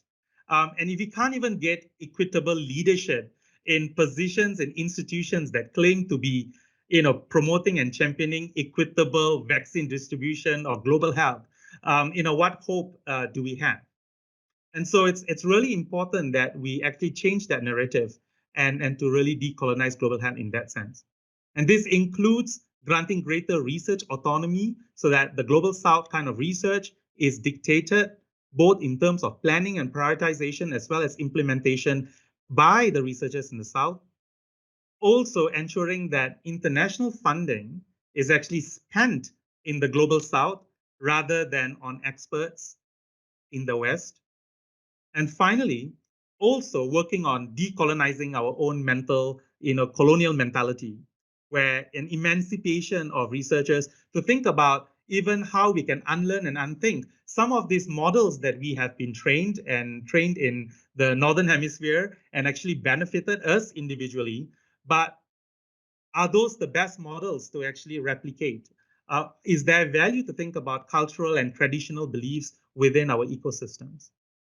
And then some, points which I'm just going to leave it as brushstrokes because I know there's time limitation here, is the importance of really bringing data-driven global health or even national public health to the forefront. And I'm really happy, that the Ministry of Health has, been quite open recently on the data that they are going to share. And I hope over time they will appreciate the need to actually be open and to trust the society and the value of scrutiny in actually improving and delivering better products, for future public health strategies. And that is what we are trying to do within INSA, where the increase of information access and dissemination within this region will help to foster the science advice capacity. And you rightly point out about the problem within the region. And that's why we have what is called a science advice network, which is a closed network where 5 ASEAN countries have agreed to come together to actually allow and facilitate real-time knowledge sharing and collaboration between senior level decision makers, academicians, and professionals. And this hopefully will be a proof of concept to show that it is okay for countries to share their vulnerabilities when actually discussing important areas that require the agency and experience of others to help them make decisions real time. And finally, I think it's also equally important as we talk about science technology to also think about the social science determinants, because we know that it's not just about the challenge of supply, but it's also the challenge of demand, where we need to encourage people to modify habits, lifestyles, including the simple thing of wearing masks and public health. And we have seen enough evidence out there to show that trust, as Prof. Adiba mentioned, not just from politicians, trust to all sources have become a lot more lower. Everyone now is becoming an expert, whether they only believe in themselves more than anyone else. And it's really, really important to recognize that despite concerns of science, losing its relevance, you will see that recent surveys show that scientists are still trusted more than their local leaders. And it's something that I believe scientists have to continue to think about how we can better leverage this.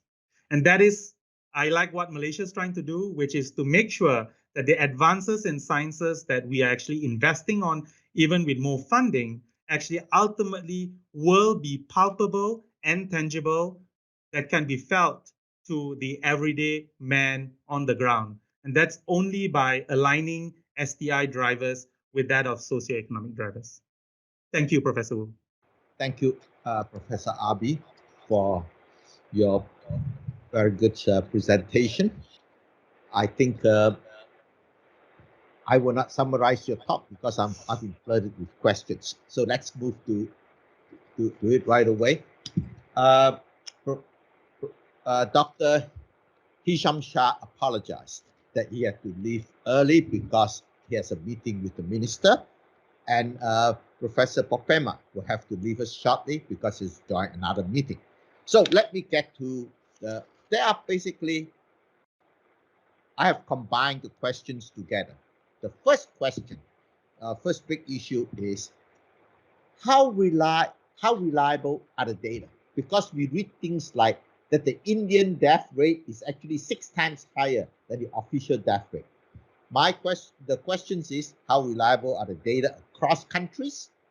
Are they reliable enough such that even though we don't know the exact level, but does the direction of movement reliable? In other words, when it goes up, it means it's actually going up regardless of whether it's going up like this or going up from a higher base. So level and direction, how reliable are the data giving us that? The second set of questions revolves around the mutation of the virus. So the first sub-question is there such a thing as herd immunity? Is that even a useful concept? So is it likely that the continual mutation means that there's no end to the disease? And then the next related question is, how much protection is there in the injections because of breakthrough infections that we hear? And what do you think? This is the last related question on whether COVID-19 will go on forever like love. Doesn't a virus tend to get more benign over time as it mutates? So that it might not be frightening. It might be something that will take care of itself over time. So that's the second set of questions. And the last one is for Professor Wu specifically, which is that the SARS pandemic of 2002 to 2003, we now have tracked it down very well to that it came from the bats. And it took around 10 years to come to that conclusion. Then a number of our members of the audience asked, what is the progress in China in tracking down the origin of COVID-19? So what I will do is I will call each speaker in turn, and you can answer whichever questions that make you look good. So Professor Popema, why don't you go first? Okay, yeah, and I know that's only because I will have to leave soon for a really important meeting, unfortunately. But I will choose the one about the herd immunity because I think that's what a lot of people are worried about. It's good to remember what vaccination comes from, because it comes from vaca, which is cow. And we're also speaking about herd immunity, which also has to do with cows. And it all goes back to 17th, 18th century, where the first experiments were done with vaccination actually in cows. And what people were showing at that time is that if you would infect cows with a variant of the cow pox virus, that actually much less cows were dying than when they had not been vaccinated. But it did not mean that no cows were getting sick. It meant that still a number of the cows were getting sick. And I think we expected way too much of herd immunity. What herd immunity does, so yeah, the answer is yes and the answer is no. There will not be herd immunity in the sense that nobody will get sick anymore. And not even that nobody that has been vaccinated or had the disease before will not get sick anymore. But there will be herd immunity in the sense that people that get sick, whether after previous disease or after vaccination, will get much less serious symptoms. So what once would have led to death will now give serious disease will be mild disease will be no symptoms, etc. And in fact, it also protects many people from not getting infected at all. So it's all pushed down to a lower level. But yes, I think there is no doubt anymore that COVID-19 will become endemic, will be among us, will be coming back in next years, in the Northern Hemisphere, it will come back in the winter, etc. I have no doubt that will be happening, just like 2 previous coronaviruses are doing. They have developed into common colds that we have been meeting in the winter. This will be the 3rd coronavirus leading to some common cold happening in the winter. There's one problem, which was also touched upon, which is that by far, not everybody has been vaccinated now. So, the problem that so few African countries have been able to vaccinate a sizable proportion of people is a real big problem. But yes, there is herd immunity, it means less serious disease. The mutations are not even the most important part in all of that. Mutations can make the virus less responding to immunity, but so far all of the mutations have still been sensitive to the immune response. So I don't think that's the decisive thing. I think the decisive thing is the virus will still be around, will turn up at times. There will be sufficient people not vaccinated or immune, and so this will keep happening. It's right next to flu, which was one of the original possibilities. We were hopeful initially because of what happened with SARS, but this turns out to be totally different, much more like previous coronaviruses, much more like flu. Thank you, Professor Popema. I will now ask Professor Abi to speak. Feel free to make comments again on the same questions, because you might have a different emphasis on the question herd immunity. In short, you may not agree with the 6 sacred cows that Popema has identified for us. Sure. Thanks, Prof Wu. So I agree with Prof Sibran. I mean, not because he's the president of the university where I work in, but I think it's, number one, really important to appreciate that when you talk about this herd immunity, I think the whole idea was, and I think I've noticed some questions, generally speaking, the romantic idea is, when are we going to go back to our normal life?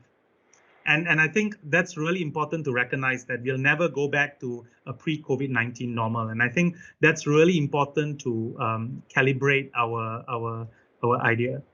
And that's the same thing where we hear about, maybe I can rely on my natural immunity. And hopefully at some point, we don't need these vaccines anymore.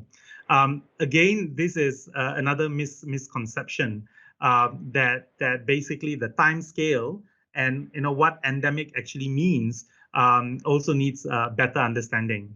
Endemic, to a certain extent, means that we not only will live with the virus, it also means that we will have to be comfortable where on a daily basis, X number of individuals are going to die from this virus.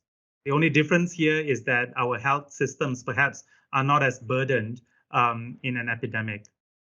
And so the question here for me is, when we talk about immunity and collective, sort of resilience, we have to think about the context in which we not only control the viral factors, but we also control the social behavioral factors that we can, and how we can sort of manage also the impact on the socio-economic disruptions with the realities of the health ecosystem and our own individual health. So to the question regarding, will we at some point be able to contain COVID-19 and make COVID-19 become just like many of the viral infections that Prof Sibran mentioned? The answer is yes. The problem is we don't know the time scale in which we are going to achieve, and therefore this conversation cannot detract from the fact that we need to get vaccinated as much as possible, and to ensure those vaccines reach many of the countries that really haven't vaccinated their individuals as much. And you've seen the rise of new variants of interest, if not of concern yet, in these areas. So I'll end there. Anything to add on the reliability of data? Do you have any observations you wish to share? The reliability of data, yeah. So I think as scientists, we can only use whatever data that we have access to. And I think a lot of accusation was made to the UK at the start, and when you saw countries that had high numbers of infectivity and death rates, a lot of them were condemning how poorly they were doing. And it's true, they may have been able to manage it better at the start. But one thing they did right was to provide for this data to be available so that we can truly understand the burden of the disease, where the pain points were, and actually help to inform the policies and whatever it is. And you've seen how the world has benefited from us learning from those mistakes because this data was available. A lot of times, because we are so reactive in trying to address problems, we forget the value of data. So sometimes I must also say the availability or unavailability of data is not because they're keeping it, but sometimes there's not enough structures and investment. And I'm sure it's something Prof Adiba, suffers all the time. I mean, as a world leading expert and in Malaysia as a leading figure, where's the data that allows her to make those evidence-informed advice? And sometimes that's not there. And I think that's part of funding future research, where we really need to have that kind of data. I can't answer the question regarding whether Indians in generally are disproportionately affected, and that's because we understand that COVID-19 outcomes is not really dependent on the viral factor alone, but there's so many huge human as well as health ecosystem and access factors that will compound to the risk itself. And the second thing is also the testing efficiency and how much, whether these individuals are truly tested for COVID-19, the robustness of the test that was used, and how all of this is normalized when we are comparing one ethnicity to another. But at this juncture, there aren't any data to suggest that there are genetic predispositions that really increase the risk of one ethnicity to another. But we have two world-class experts who I'm sure can differ with this opinion. Thank you. Thank you, Abi. We'll have Professor Adiba, and then we'll come to Professor Wu. Professor Adiba. Answer all three questions or whichever subset. I thought on the one of how reliable are the data of the virus diet and what's the origin of the virus. I will leave that question specifically to Prof Wu, who's actually an old friend from the HIV world. Good to see you, Prof Wu.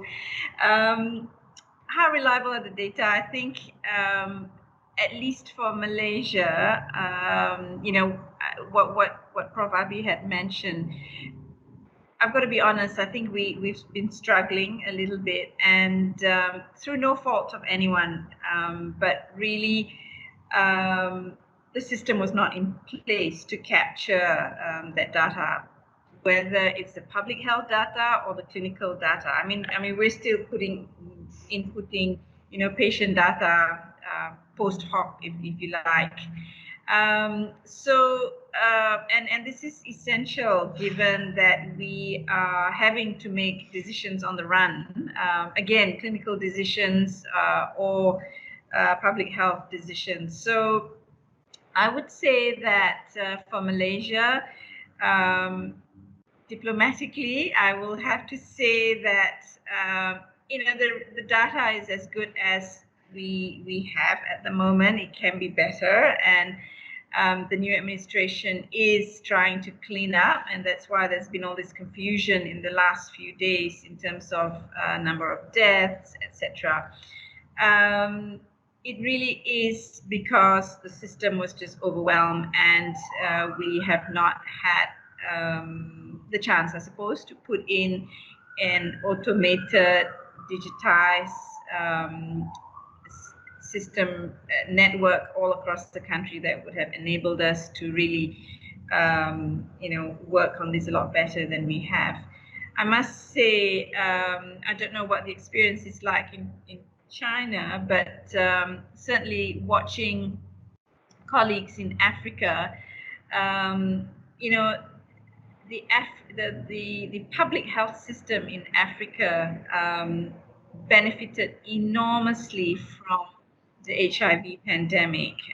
Investments through PEPFAR and the Global Fund allowed for HIV surveillance, strong HIV public health surveillance systems to be put in place, thanks to these billion-dollar investments from Global Fund and PEPFAR, and I think with that also increased capacity, not just in the public health sector, but also in community-led organizations. And I think that is something that's missing here.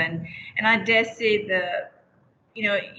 I look at some of the EPID data coming up from Africa, for instance, and I you can't help but think, this probably has been made possible because of the strengthening of the public health system in Africa as a result of investment to combat HIV pandemic, something that's missing here in Asia.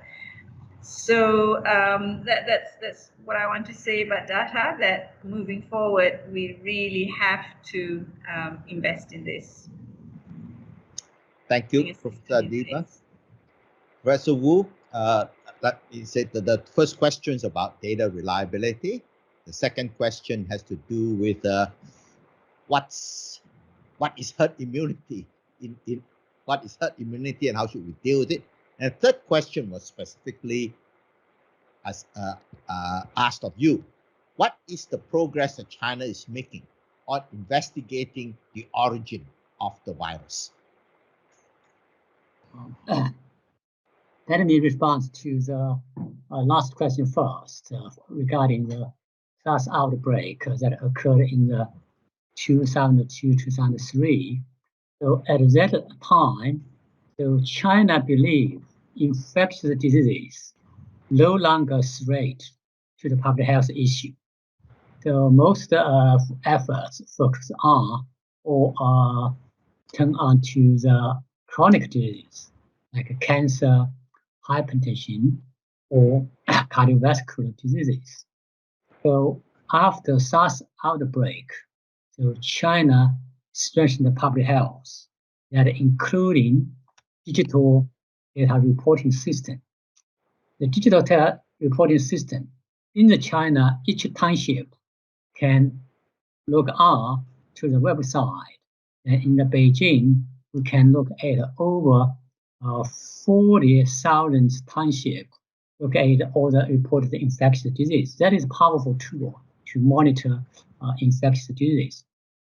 The second is increased capacity for laboratory biological detection of new pathogen. So after SARS outbreak, so China strengthened the laboratory capacity, being able to, within 24 hours or 48 hours, identify the number of certain new pathogens that are known. So that capacity is very helpful for China respond to this COVID-19. After SARS outbreak, China has experienced a few practices. One is 2009 response to flu. 2009 global pandemic flu. So that also demonstrates China strengthened the public health system works. And also again in the 2016, 2015, we have avian flu. And that response also strengthened our capacity. Therefore, when COVID-19 occurred, China only used less than a week isolate the virus, identify the pathogen for COVID-19. And also, most important, we have scientific funding for like transmission mode, incubation period, all of the immediately translate to the public health policy. That translation of scientific funding to public health implementation is a very powerful tool to control the epidemic. So regarding the origin of virus, I think scientists still are on the way to search. So it depends on global collaboration. So hope in the near future, we will find the answer. We are not sure when and how we can find the answer. Now I move to the second validity of data or reliable of data. It depends on the data quality, and also each country varies from each other. For example, I think the good reliability is laboratory virus strain. So that mutation laboratory data is reliable. Also, that announcement by WHO and other research laboratory accurate predicted the mutation of virus that has high infectiousness or high mortality.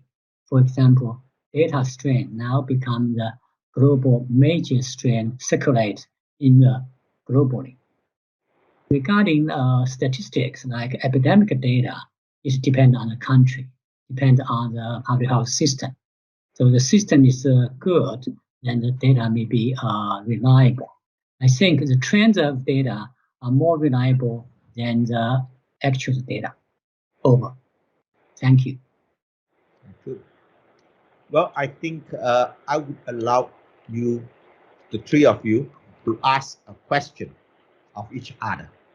So if there's something that one of you have said, are there any questions you would like to ask or comment on points made by each other? No, I think yes, Professor Adiba.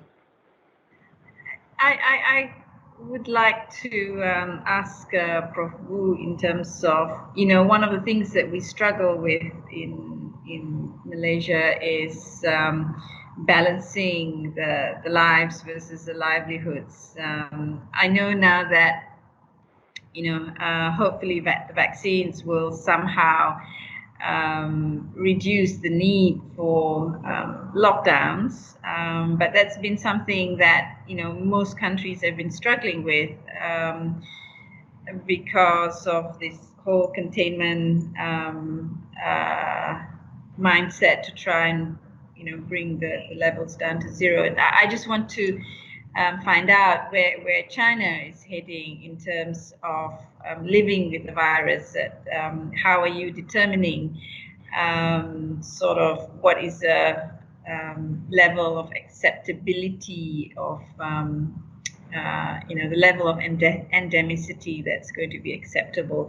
I think for a country as big as China, forgive me if I'm wrong, but to go sort of the New Zealand way in terms of zero COVID is probably going to be nigh on impossible. I certainly think for Malaysia it's impossible because of our very porous borders and such like. So just interested to see that where is China heading this way, because we know that the lockdowns have been incredibly costly, financially, mental health, children development, etc. Professor Adiba, thank you for that question. I think in China, actually, we do not use fully lockdown anymore, not like in the early response to the epidemic like Wuhan. Now we only have very small scale, like a street or district being affected, and only affected for a very short time period. As I presented to you in the past 1.5 years, we have total 32 outbreaks. The shortest outbreak only took about 1 week. The longest only took about 6 weeks. So majority of China are freedom of movement.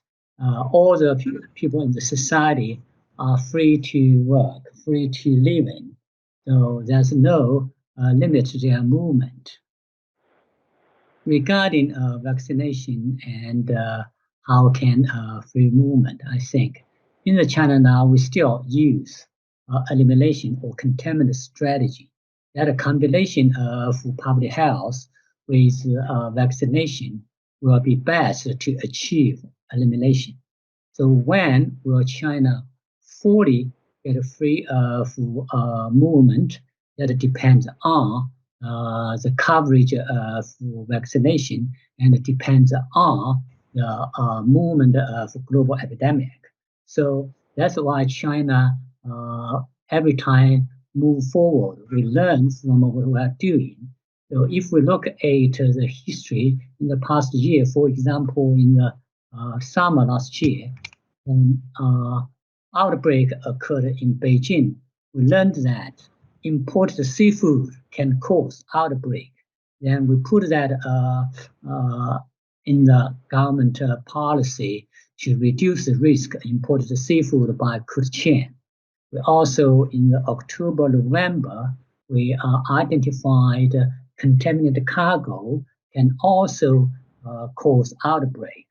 Then we strengthened the international employee work in the international airplane. So try to identify cases early. So I think China is based on the science, update their knowledge. So that's very important. Over. Thank you. Thank you. So very localized responses that require granular, localized data. Right. For that kind of response to happen, yeah. And the society has a high degree of organization. Yeah. Such that you could lock down a particular neighborhood, just that neighborhood, and you can. How is vaccination in Malaysia? Oh, one thing we're doing well. I think we're at least 50% of the population have had 2 doses. Yeah, we haven't started vaccinating children yet, but beginning to vaccinate 16 and 17-year-olds. What countries have started large-scale vaccination of children, and how early an age do you go down to? I mean, 12. 16, 17, 12. The US, yeah, 12 and above. The US, some countries in Europe. The UK has been a bit conservative. Yeah. Oh, so puberty makes a difference. Oh, well, that's the first good news I heard about puberty. That's okay. I think it's not fair to keep the 3 of you here anymore. That actually because we have had a very good discussion, and this is a conversation that could go on for quite a while more. And I'd like to thank the 3 of you and the 2 that are no longer with us, not because of COVID-19, but for for sharing your expertise with the audience. Thank you very much, and I wish you all continued good health. And at the minimum, have a good evening. Good night. Thank you very much. Thank you. I'm sorry we cannot do the Malaysian thing of giving you a souvenir at the end of the talk. I'll send you my bank account, Prof. Yeah. Bank account number. I'm only kidding. That's okay. Even a little bit. I'm only kidding. I'm only even kidding. little bits of money like bitcoins will be okay. Thank you very much. Good night. Bye-bye. And thank you all for signing in. If you have questions, send us an email and we will do our best to answer. Thank you again once more to Professor Wu Junyo, Professor Abi Virakumara Sivan, and Professor Adiba Kamaruzam. So thank you very much. Good night.